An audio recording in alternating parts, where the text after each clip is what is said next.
कहानी की शुरुआत में हमें निक को दिखाया जाता है जो कि सीढ़ी पर बैठा हुआ अपनी मॉम को दूसरी औरतों के साथ देख रहा होता है। और ये एक फ्लैशबैक होता है, ऐसा नहीं होता, ये पुरानी बात होती है। और अब प्रेजेंट सीन आता है जहाँ पर निक की मॉम की डेथ हो चुकी होती है और वो फ्यूनरल पर अपनी मॉम से मिलने के लिए आता है। तो वो पुराने घर में जाता है जहाँ पर वो छोटे में रहता था।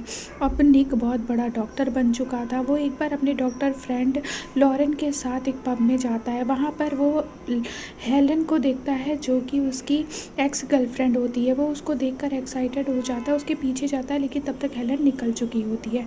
निक घर पहुँचता है, उसकी वाइफ कहती है खाना खा लो, लेकिन निक बोलता है नहीं, मैं बाद में खाऊंगा। इसके बाद निक वॉकिंग करने चला जाता है और वो उधर ही वॉकिंग कर रहा होता है जहाँ हेलन का घर होता है।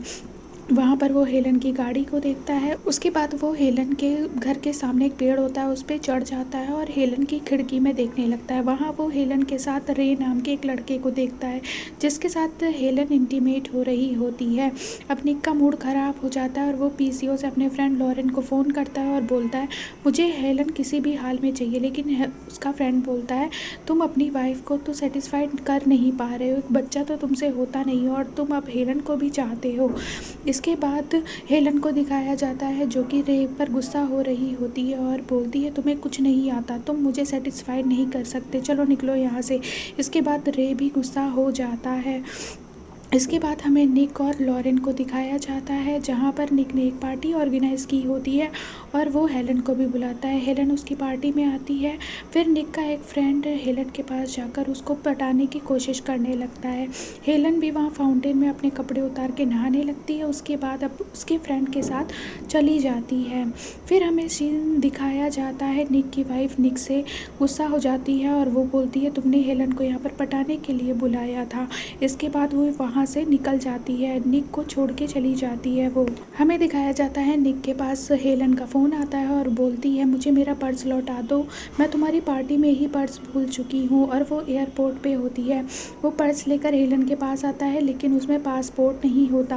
वो बोलती है इसमें पासपोर्ट नहीं है। वो निक पर गुस्सा हो जाती है। निक बोलता है शायद वो घर पे रह गया, तो मेरे साथ घर चलो। निक उसे घर लेकर जाता है। उसके बाद निक वहाँ पर बोलता है लंच कर लो। हेलन कहती है मेरे पास इतना टाइम नहीं है, तुम मेरा पासपोर्ट दो। निक उसे पासपोर्ट दे देता है। हेलन समझ जाती है ये सब निक का प्लान था। निक वहाँ पर उसे इंटीमेट होने के लिए बुलाता है। हेलन समझ जाती है निक ने उसे बेवकूफ़ बनाया है, उसे वो बेवकूफ़ बनाकर यहाँ पर लाया है ताकि वो उसे फिर से पा सके। इसके बाद हेलन कहती है तो मुझे पासपोर्ट दो, मैं यहाँ से जा रही हूँ। ऑलरेडी हेलन को बहुत ज़्यादा लेट हो चुका था। वो वहाँ से निकलती ही है, तभी वो रास्ते में उसका गाड़ी से एक टक्कर हो जाता है और गाड़ी उसके पैर पे चढ़ जाती है। उसका एक पैर ख़राब हो जाता है लेकिन निक उसके दोनों पैर काट देता है। जब हेलन को होश आता है तो वो बहुत रोती है। इसके बाद निक उसे अपने घर में ही रखता है, उसका ख्याल रखता है।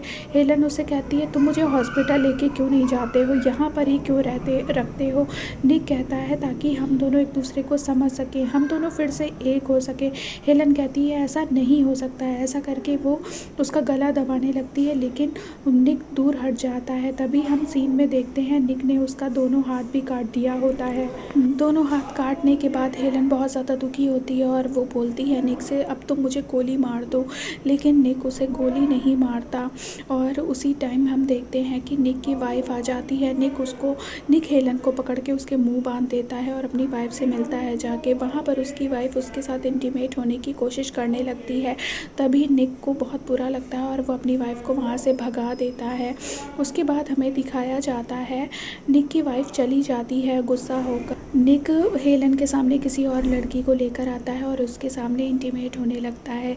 हेलन ये सब देखकर एक्साइटेड हो जाती है और वो भी निक के साथ इंटीमेट होने लगती है। निक को अब बहुत मज़ा आने लगता है। तभी वहाँ पर रे आ जाता है। रे काफ़ी दिनों से हेलन को ढूंढ रहा था और उसे निक पर शक था, तो वो डायरेक्ट निक के घर आ जाता है और वहाँ पर रे और निक के बीच लड़ाई होने लगती है। रे निक को मारने की कोशिश कर रहा होता है लेकिन उसे हेलन भगा देती है। उसके बाद हेलन निक को जगाने की कोशिश करती है। निक को डॉक्टर जगाने की कोशिश करता है। निक को होश आता है तो वो देखता है वो एम्बुलेंस में है और हेलन का एक्सीडेंट हुआ हुआ है और वो लेकर जा रहा है, यानी कि ये सब कुछ भी नहीं हुआ, ये सब केवल निक ख्वाब देख रहा था। और इस मूवी ने हमारे व्यूवर्स को पूरी तरह से बेवकूफ़ बना दिया।